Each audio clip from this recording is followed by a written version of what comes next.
পাকা আম দিয়ে এইভাবে একবার বাড়িতে মিষ্টি বানিয়ে দেখো, মুখে দিলেই মিলিয়ে যাবে, যেমন নরম তুলতুলে তেমন রসালো।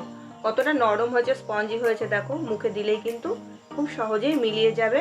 আর যে কেউ খেয়ে কিন্তু খুব খুশি হবে। আর বানিয়ে যদি কাউকে খাওয়ানো যায় এভাবে, সে তো তোমার প্রশংসা একদম ভরে যাবে। তো দেখো বাড়িতে যে বানিয়েছি এত সুন্দর মিষ্টিগুলো। নমস্কার বন্ধুরা, সবাই কেমন আছো? আশা করি সবাই খুব ভালো আছো। তো চলে আসলাম আজকে আরেকটা নতুন রেসিপি নিয়ে। তো আজকের রেসিপিটা কিন্তু তোমাদের খুব ভালো লাগবে আশা করি। আর ঘরে থাকা কিছু উপকরণ দিয়েই আজকে রেসিপিটা বানিয়ে নেব। তো আজকের রেসিপিটার, এখন তো পাকা আমের সিজন, পাকা আম প্রচুর পাওয়া যাচ্ছে এখন। তো সেই পাকা আম দিয়েই কিন্তু আজকের রেসিপিটা বানাবো। আর আজকের রেসিপিটা কী করে বানাই সেটা দেখার হলে কিন্তু অবশ্যই তোমাদেরকে সঙ্গে থাকতে হবে সম্পূর্ণ ভিডিওটা দেখার জন্য। আর তোমাদের আজকের রেসিপিটা আশা করি খুব ভালো লাগবে। তো চলো রেসিপিটা কী করে বানাই সেটাই দেখাবো। আর যদি ভালো লাগে ভিডিওটা অবশ্যই একটা লাইক কমেন্ট শেয়ার করতে ভুলো না। যারা ফেসবুক থেকে দেখছো তারা পেজটিকে ফলো করে আমার পাশে থাকবে, যারা ইউটিউব থেকে দেখছো তারা সাবস্ক্রাইব করে আমার পাশে থাকবে। তো চলো কী করে রেসিপিটা বানাই সেটাই আজকে তোমাদের সাথে শেয়ার করব। তো আমার সুজি দিয়ে যে মিষ্টিটা বানাবো তার জন্য কিন্তু আমি এখানে বড় সাইজের একটা গাছ পাকা আম নিয়ে নিয়েছি। তো আমটাকে এবার ভালো করে একটু খোসাটাকে ছাড়িয়ে নেব।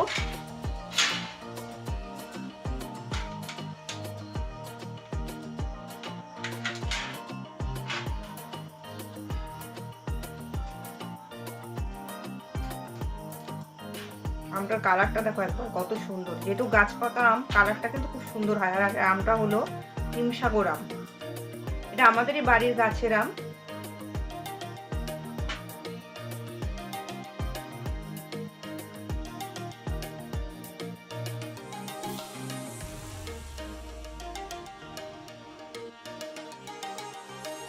তো আমটাকে দেখো খোসাটাকে ছাড়িয়ে নিয়েছি, এবার আমটাকে টুকরো টুকরো করে আমি কেটে নেব।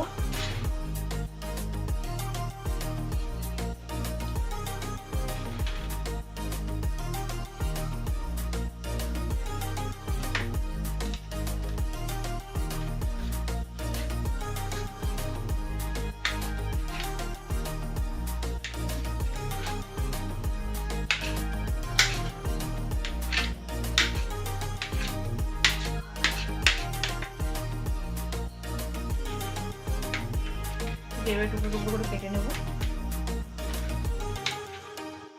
তোমরা চাইলে কিন্তু চিপড়ে কিন্তু রসটাকেও নিয়ে নিতে পারো, হাত দিয়ে চিপড়ে নিলেও রসটা, কিন্তু হাত দিয়ে চিপড়ালে কি হয় বলো তো, অনেক সময় দেখা গেল একটু দলা দলা থেকে থাকে, দানা দানা।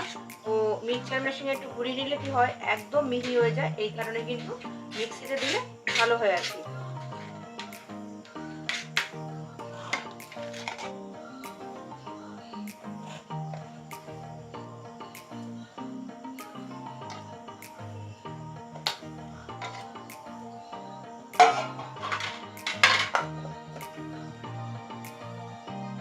তো গ্যাসটাকে জ্বালিয়ে একটা কড়াই চাপিয়ে দিলাম।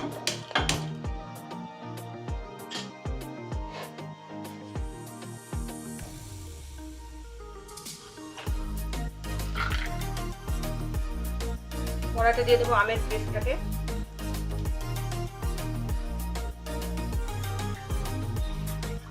বাটিটাকে ধুয়ে কিছুটা জল দিয়ে দেবো।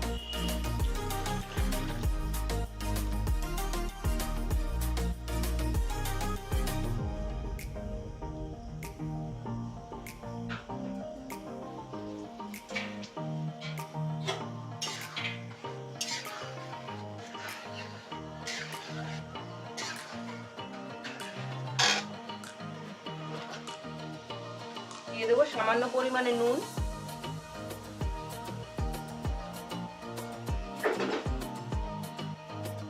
আমটাকে প্রথমে একটু ফুটিয়ে নেব।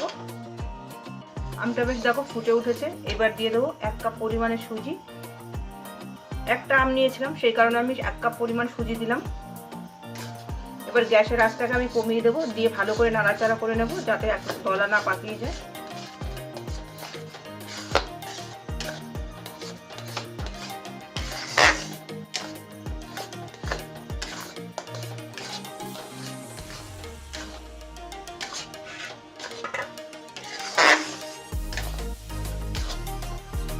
ডোটাকে এবার আমি নামিয়ে নেব।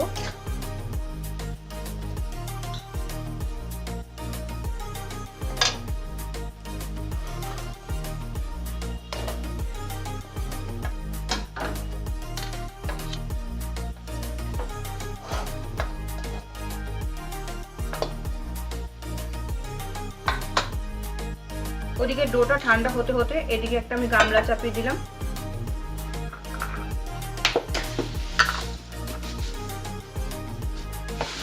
দিয়ে দেবো 1 কাপ পরিমাণে চিনি। একটা চিনি শিরা বানিয়ে নেবো মিষ্টিটা বানাবার জন্য।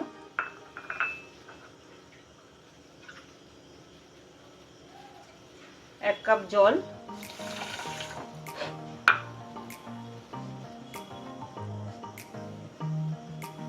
গ্যাসের ফ্লেমটা একটু মিডিয়ামে রাখবো। চিনিটাকে একটু নেড়ে চেড়ে দেবো যাতে তাড়াতাড়ি গলে যায় এবং নিচে না লেগে যায়। এদিকে ডোটা উষ্ণ গরম থাকতে থাকতে আমি হাতের সাহায্যে একটু ভালো করে মেখে নেব। আর অতিরিক্ত ঠান্ডা হয়ে গেলে তো ডোটা শক্ত হয়ে যাবে, অবশ্যই খেয়াল রাখতে হবে যাতে উষ্ণ গরম থাকে। ওই অবস্থায় ডোটাকে ভালো করে একটু মেখে নেবে। অনেক সময় দেখবে হাতের মধ্যে লেগে যায়, সেই ক্ষেত্রে কি করবে, আমি এখানে বাটিতে একটু জল দিয়ে নিয়েছি, হাতটার মধ্যে একটু জল দিয়ে ভিজিয়ে নিয়েছি। বা তোমরা চাইলে কিন্তু তেলও, সাদা তেলও একটু লাগিয়ে নিতে পারো হাতের মধ্যে। আর আমি এখানে কোনো ঘিয়ের ব্যবহার করিনি। অনেক সময় অনেকে হাতে হয়তো ঘিটা একটু লাগিয়ে নেয়, আমি এখানে ঘিটা ব্যবহার করব না। কেন? যেহেতু আমের হবে মিষ্টিটা, তো আমের ফ্লেভারটা কিন্তু ঘি দিলে পাওয়া যাবে না। সেই ক্ষেত্রে আমি এখানে ঘি বা এলাচ আমি ব্যবহার করব না আজকে। তো আমি কিন্তু ডোটাকে ভালো করে হাতের সাহায্যে মেখে নিয়েছি। এবার ছোট ছোট করে লেচি কেটে নেব।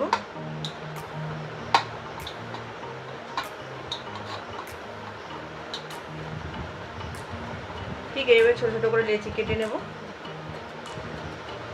তো সমস্ত ডোটাকে আমি এইভাবে কিন্তু হাতের সাহায্যে লেচি কেটে নিয়েছি। এবার লেচিগুলোকে একটু হাতের তালুতে নিয়ে, হাতের তালুতে আমি একটু জল লাগিয়ে নিয়েছি, এইভাবে একটু গোল গোল শেপ দিয়ে নেব। চ্যাপটা করে মাঝখানে একটা ছিদ্র করে দেব দেখার সৌন্দর্যের জন্য।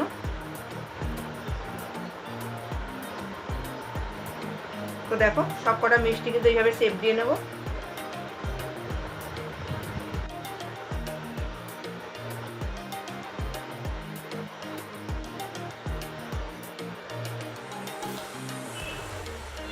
ওইদিকে চিনির শিরাটা তৈরি হয়ে গেছে, চিনির শিরাটাকে ঠান্ডা করে নেব।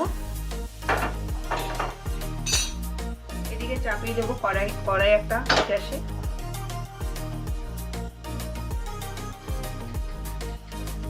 কড়াইটা গরম হয়ে গেছে, কড়াইতে দিয়ে দেবো সাদা তেল।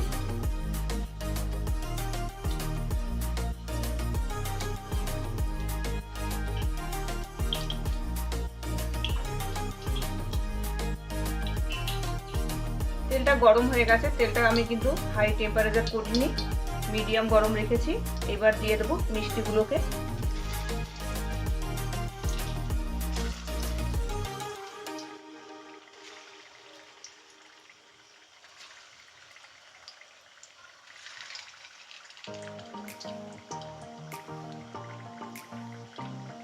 মিষ্টিগুলোকে একটু আস্তে আস্তে উল্টে পাল্টে ভেজে দেবো। উল্টে পাল্টে ভেজে নিলে তাহলে কিন্তু দুই দিকে সুন্দর ভাজা হবে মিষ্টিটা।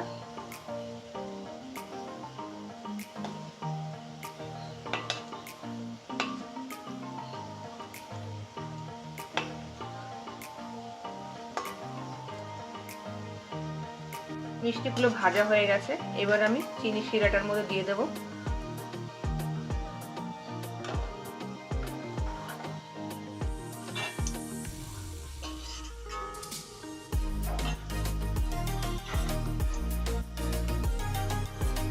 সুজি আর আম দিয়ে যে এত সুন্দর মিষ্টি বানানো যায়, মনে হবে যেন দোকান থেকে কিনে আনা হয়েছে। কতটা সুন্দর আর কতটা রসালো হয়েছে মিষ্টিগুলো।